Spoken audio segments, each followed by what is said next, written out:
사랑합니다. 네, 오늘도 하나님께서 가장 기뻐하시는 이 귀한 예배 자리에 나오신 우리 덕진 가족 여러분, 주님의 이름으로 크게 환영하며 축복합니다. 이제 우리 옆에 계신 귀하고 소중한 분들과 함께 사랑과 축복의 인사 함께 나눌까요? 눈빛을 마주보며 인사합니다. 사랑합니다. 축복합니다. 이제 예배 가운데 우리 심령에 성령의 단비가 흡족히 내리기를 간절히 소망합니다. 여러분 요즘 밤에 잠을 잘 주무시고 계신가요? 며칠 동안 정말 무더웠죠. 그러니까 어제 오늘 비가 내리면서 더위가 조금 누그러지긴 했지만 그래도 여름 더위가 완전히 물러간 것은 아닌 듯합니다. 낮에는 여전히 후텁지근하고 밤이 되어도 쉽게 잠들기 어려울 때가 있습니다.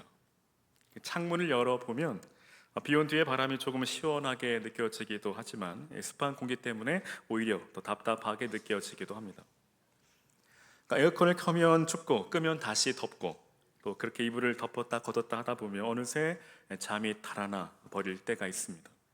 그러니까 우리 이런 밤을 흔히 열대야라고 부르죠. 근데 가만히 보면 우리를 잠들지 못하게 하는 것이 꼭 더위만은 아닌 것 같습니다. 비가 내려 바깥 공기는 조금 식었는데도 정작 마음속 열기는 좀처럼 식지 않을 때가 있기 때문이죠. 몸은 침대에 누웠는데 마음은 아직 눕지 못했습니다. 눈은 감았는데 생각은 쉬지 않고 또 하루는 이미 끝났는데도 마음속에서는 아직도 끝나지 않은 일들이 계속 이어집니다. 내일 해야 할 일이 떠오르고 아직 해결되지 않은 문제가 마음을 더 무겁게 하기도 합니다. 자녀 일과 건강의 문제, 또 직장과 사업장 형편을 생각하다 보면 어느새 걱정 하나가 또 다른 걱정을 불러옵니다. 그래서 어떤 밤에는 열대야 때문에 잠을 이루지 못하지만 어떤 밤에는 말 그대로 염려야 때문에 잠을 이루지 못하곤 합니다. 여러분, 혹 요즘 그런 밤을 보내고 계시지 않습니까? 몸은 피곤해서 쉬고 싶은데 마음은 쉬지 못하고 아무리 생각해도 답은 나오지 않는데 걱정만 꼬리에 꼬리를 무는 그런 밤을 보내고 계시지는 않습니까? 그래서 이 시간 오늘 저와 여러분 함께 평안에 관해 말씀을 좀 나누고자 하는데요.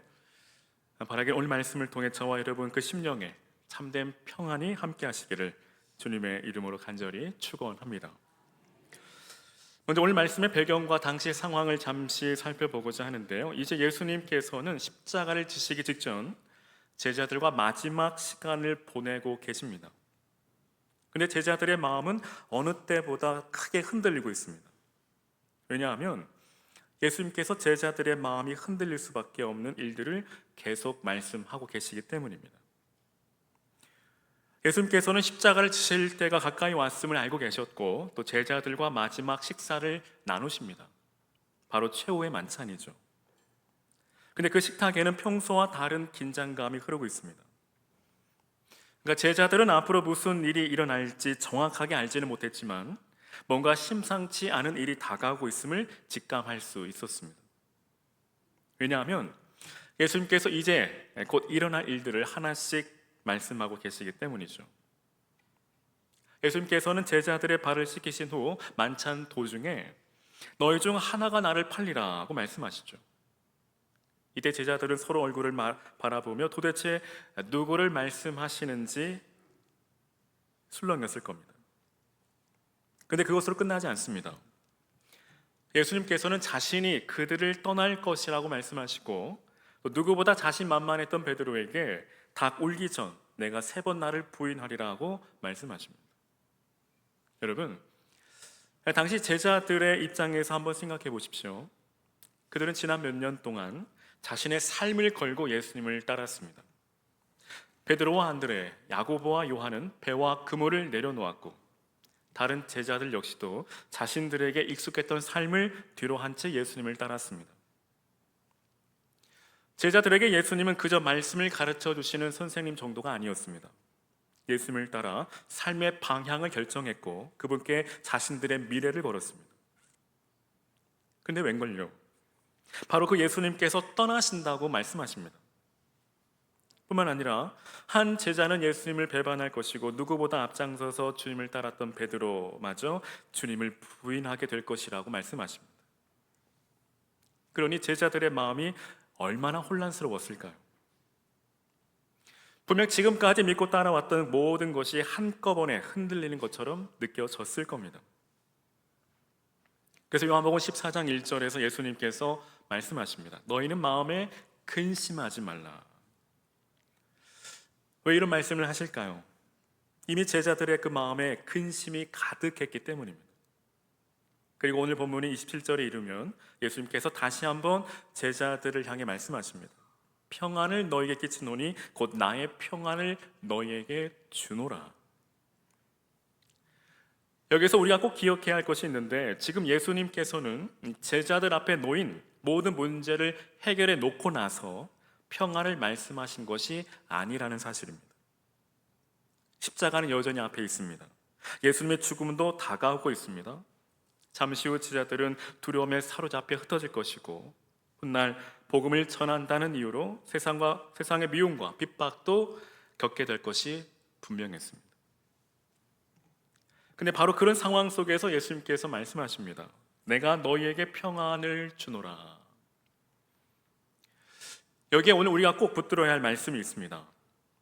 우리가 흔히 생각하는 평안은 문제가 없는 상태이죠. 걱정거리가 사라지고 일이 계획대로 풀리고 건강하고 경제적으로도 큰 어려움이 없고 또 자녀에게 별일이 없으면 우리는 말합니다. 이제 좀 마음이 편하다. 물론 그와 같은 평안도 감사한 복이죠. 그러나 예수님께서 말씀하시는 평안은 그보다 훨씬 더 깊습니다.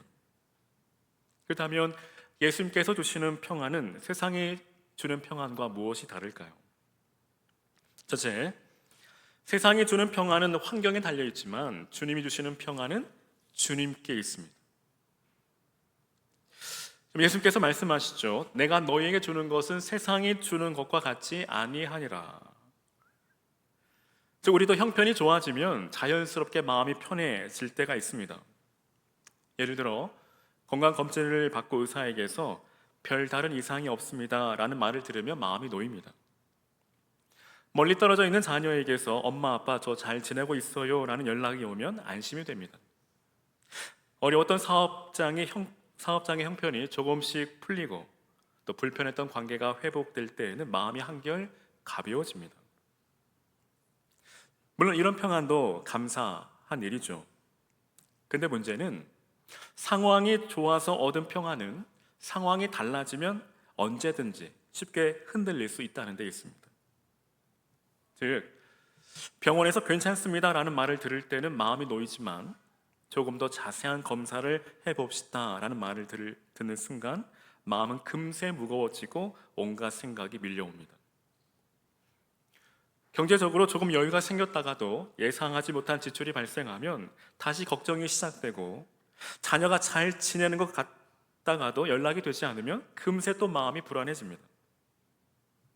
그래서 우리는 자꾸 이렇게 생각합니다. 이 일만 해결되면 마음이 편할 텐데, 우리 아이 문제만 지나가면 좀 살 것 같은데, 건강만 회복되면 그때는 정말 마음 편하게 살 텐데. 그러다 보니 우리는 오늘 누려야 할 평안을 자꾸 내일로 미루며 살아갑니다. 근데 여러분 어떻습니까? 막상 살아보면 어떻습니까?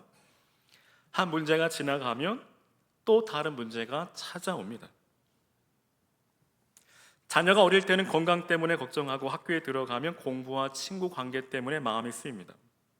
조금 더 자라면 진학을 걱정하고 대학을 졸업하면 취업을 놓고 기도합니다. 취업하면 결혼을 걱정하고 결혼하고 나면 또 다른 기도 제목이 생깁니다. 이처럼 우리의 삶이 그렇습니다. 하나의 문제가 끝나면 모든 걱정이 끝날 것 같지만 지나고 나면 또 다른 일이 기다리고 있습니다. 문제의 연속이죠. 하지만 예수님께서는 우리의 평안을 내일로 미루지 않으십니다. 이렇게 말씀하십니다. 곧 나의 평안을 너희에게 주노라. 그런데 예수님께서는 단순히 평안을 주겠다라고 말씀하지 아니하시고 나의 평안을 주겠다라고 말씀하십니다. 그 주님께서 주시는 평안은 모든 상황이 내 뜻대로 되어야 누리는 평안이 아니라 어떤 상황 속에서도 누리는 평안입니다. 그리고 이 평안은 오직 주님 안에 있는 평안입니다. 이 평안이 어떤 것인지 잘 보여주는 한 사건이 있습니다. 바로 갈릴리 바다의 이 풍랑입니다. 그러니까 예수님께서 제자들과 함께 배를 타고 갈릴리 바다를 건너실 때 갑자기 큰 광풍이 일어납니다. 파도가 배 안으로 들이치고 물이 차오르면서 금방이라도 배가 뒤집힐 것 같은 위급한 상황입니다. 제자들 가운데에는 한평생 갈릴리 바다에서 고기잡이를 하며 살아온 어부들도 있었습니다. 바람과 파도에 누구보다 익숙한 사람들이죠. 근데 그런 제자들조차 죽을 것처럼 두려울 만큼 그날의 풍랑은 매우 거셌습니다. 근데 여러분, 그때 예수님이 어디 계셨을까요? 놀랍게도 배 뒤편에서 주무시고 계셨습니다.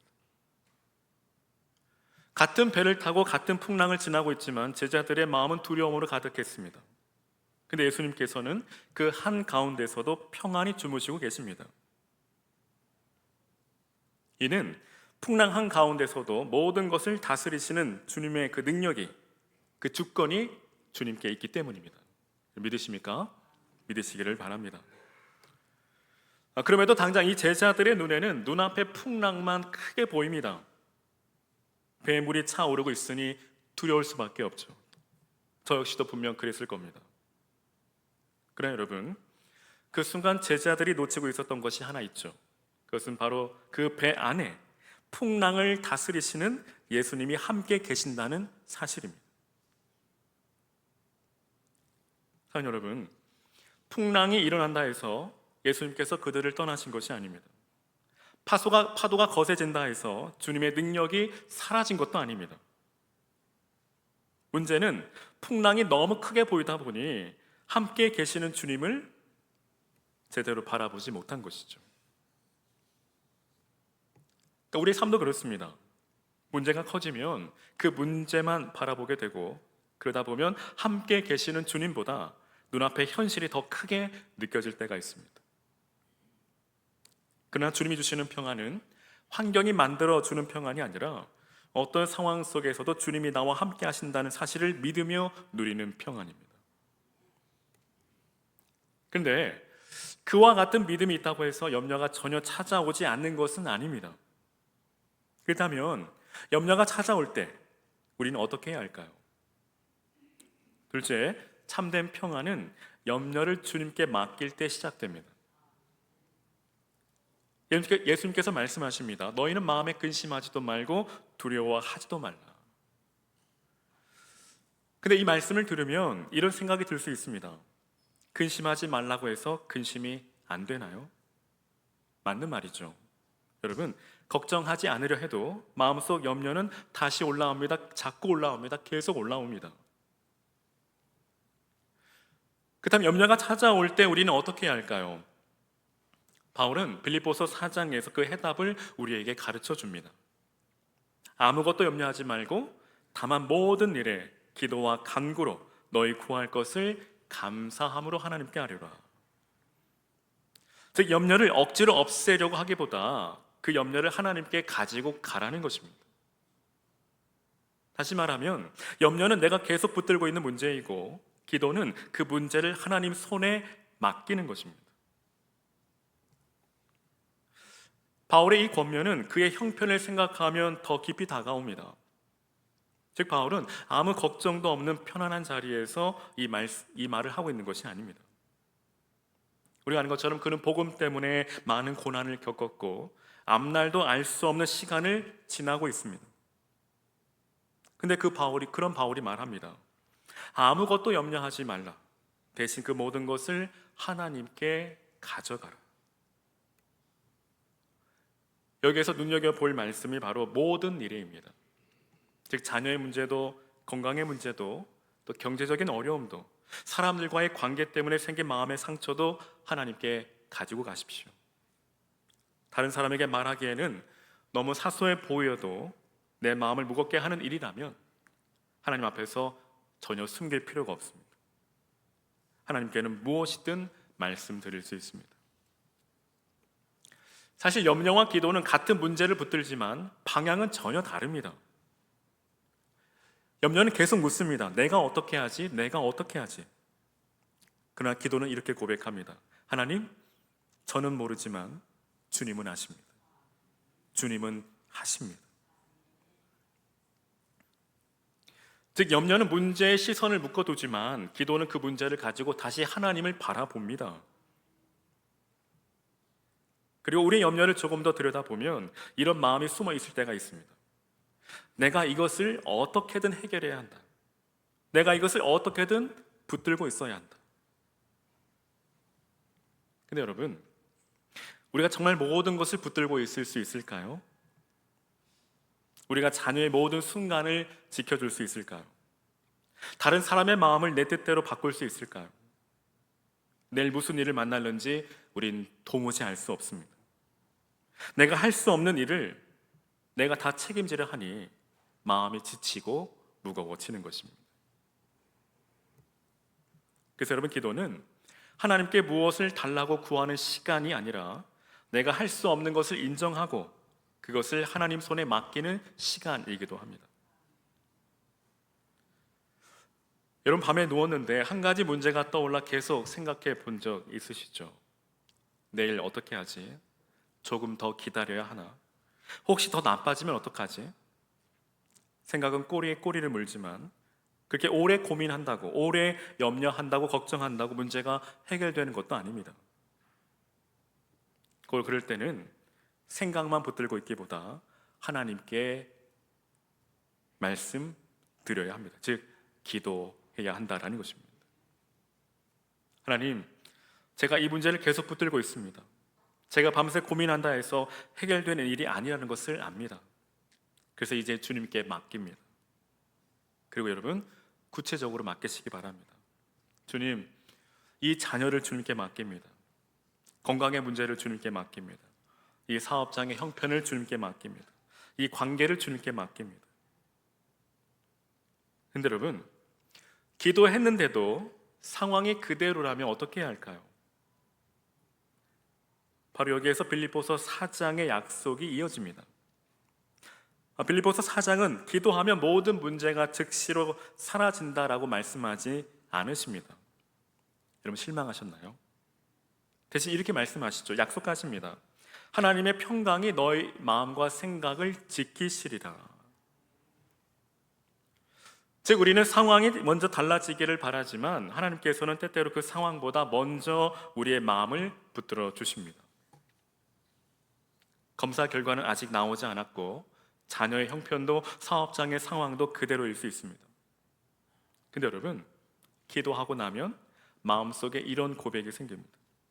그래, 하나님께서 알고 계시지. 이 일도 하나님 손에 있지. 즉 상황은 그대로인데 그 상황이 더 이상 내 마음 전체를 사로잡지는 못하게 되는 것, 바울은 이것을 모든 지각에 뛰어난 하나님의 평강이라고 말합니다. 다시 말해, 내 생각으로는 설명할 수 없는데도 마음이 평안해지는 것, 그것이 바로 하나님께서 주시는 평강이라는 것입니다. 바라긴 저와 여러분 모두가 이러한 평강을 누리시기를 주님의 이름으로 간절히 축원합니다. 그러므로 한 주간 잠들기 전 잠시라도 휴대전화를 내려놓고 그날 나를 가장 많이 걱정하게 했던 일들을 하나님께 말씀드려 보십시오. 그리고 마지막에는 감사해 보십시오. 아직 문제가 해결되지 않았는데 무엇을 감사하냐고 물으실 수 있습니다. 사랑하는 여러분, 문제가 끝났기 때문에 감사하는 것이 아닙니다. 그 문제를 가지고 나아갈 하나님이 계시고 또 그 하나님께서 내 기도를 듣고 계신다는 사실 때문에 감사하는 것입니다. 하지만 여러분, 우리가 그렇게 기도하고 맡긴 뒤에도 다시 걱정이 찾아올 때가 있습니다. 왜 그럴까요? 바로 앞날이 보이지 않기 때문입니다. 결과가 어떻게 될지 알면 조금 마음이 놓일 것 같은데 내일은 알 수 없으니 다시 불안해지는 것입니다. 그래서 마지막 한 가지 더 살펴보고자 하는데요. 셋째, 참된 평안은 내일을 아는 데서 오는 것이 아니라 하나님을 신뢰하는 데서 온다는 사실입니다. 너무 뻔한 대답인가요? 근데 여러분, 결국 믿음은 여기에서 결정된다라는 것입니다. 여러분, 시편 4편의 다윗은 이렇게 고백합니다. 내가 평안히 눕고 자기도 하리니 나를 안전히 살게 하시는 이는 오직 여호와이시니이다. 다윗이 이렇게 말할 수 있었던 것은 모든 문제가 해결되었기 때문이 아닙니다. 여전히 자신을 힘들게 하는 사람들이 있었고 상황도 완전히 정리되지 않았습니다. 그런데도 다윗은 말합니다. 내가 평안히 눕고 자기도 하리니.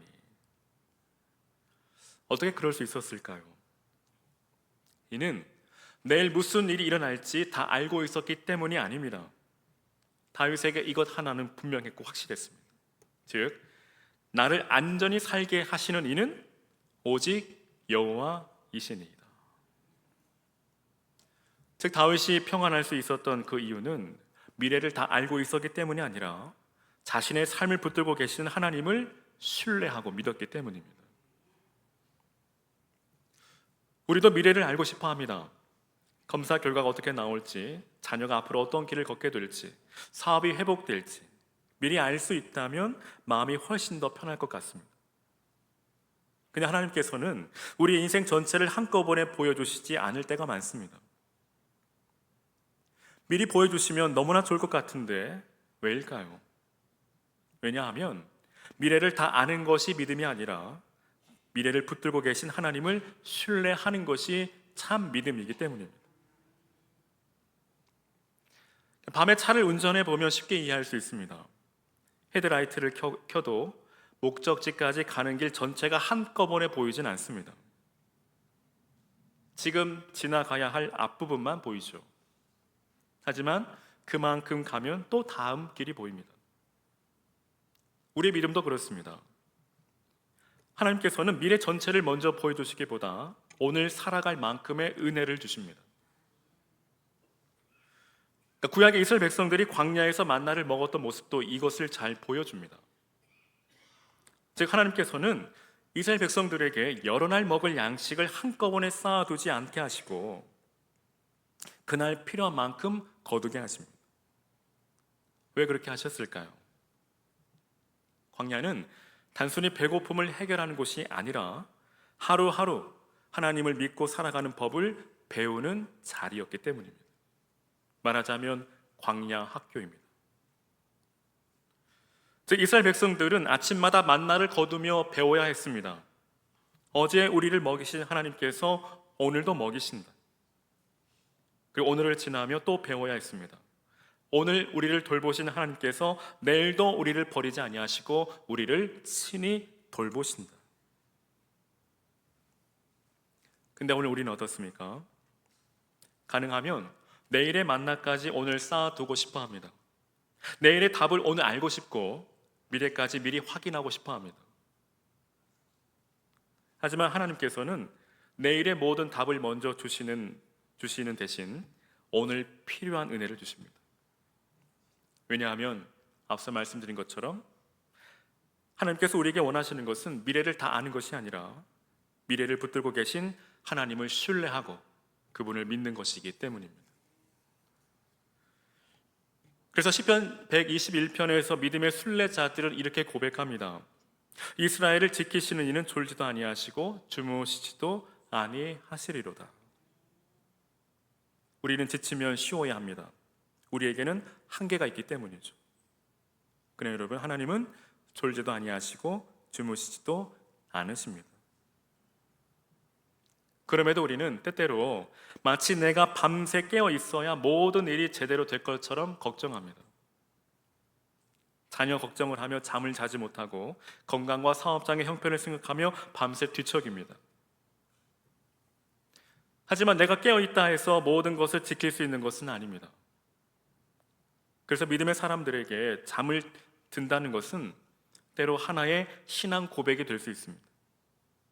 즉, 하나님, 제가 잠든 동안에도 주님께서 저와 제 삶을 지켜주심을 믿습니다. 제가 모든 것을 붙들고 있지 않아도 주님께서 붙들고 계심을 믿습니다. 내일 무슨 일을 만나게 될지 몰라도 그때도 주님께서 나와 함께 하실 것을 믿습니다. 여러분, 내가 힘이 빠져 붙들고 있던 손을 놓쳐도 하나님께서는 여전히 나를 붙들고 계심을 믿으시기를 바랍니다. 그러면 오늘도 우리 마음을 무겁게 하는 염려가 있다면 주님께 맡기시기를 바랍니다. 내가 해야 할 일은 성실히 감당하되 내가 할 수 없는 일까지 붙들고 걱정하지 마십시오. 나는 내일을 알 수 없지만 하나님은 아십니다. 나는 잠들어도 하나님은 깨어 계십니다. 내가 붙든 손을 놓쳐도 하나님은 절대 우리를 놓지 않으십니다. 이제 말씀을 마치려 합니다. 사랑하는 여러분, 요즘처럼 무더운 여름도 결국은 지나갑니다. 지금은 밤이 되어도 뜨거운 열기가 쉽게 가시지 않지만 어느 날 아침 문을 열었을 때 분명 바람이 달라져 있을 겁니다. 근데 오늘 예수님께서 우리에게 주시는 말씀은 단순히 조금만 견디면 이 또한 지나갈 것이다 라는 말씀이 아닙니다. 문제가 다 지나간 다음에야 평안한 것이 아니라 아직 문제가 남아 있지만 지금도 주님 안에서 평안을 누릴 수 있다라는 것입니다. 예수님께서 제자들에게 평안을 약속하셨을 때에도 십자가는 여전히 앞에 있었습니다.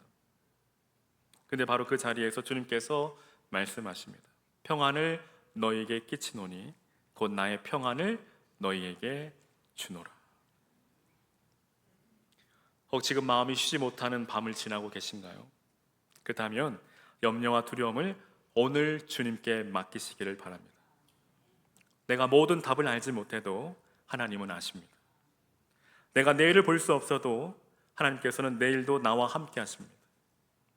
그리고 내가 잠들어도 하나님은 주무시지 않습니다. 그러므로 오늘도 저와 여러분 이렇게 믿음으로 고백할 수 있기를 바랍니다. 내가 평안히 눕고 자기도 하리니 나를 안전하게 살게 하시는 이는 오직 여호와이시니이다. 사랑하는 여러분, 풍랑이 없어서 평안한 것이 아닙니다. 풍랑 가운데에도 주님이 함께 계시기 때문에 평안한 것입니다. 모든 문제가 해결되어서 평안한 것도 아닙니다. 모든 문제를 맡길 하나님이 계시기 때문에 평안한 것입니다. 내일을 다 알고 있어서 평안한 것도 아닙니다. 내일도 나와 함께 하실 하나님을 믿기 때문에 오늘도 평안히 누울 수 있는 것입니다. 그로 바라기는 세상이 줄 수도 없고 세상이 빼앗아 갈 수도 없는 주님의 이 평안이 오늘 저와 여러분의 그 삶과 또 가정에 늘 항상 충만하시기를 주님의 이름으로 간절히 축원합니다.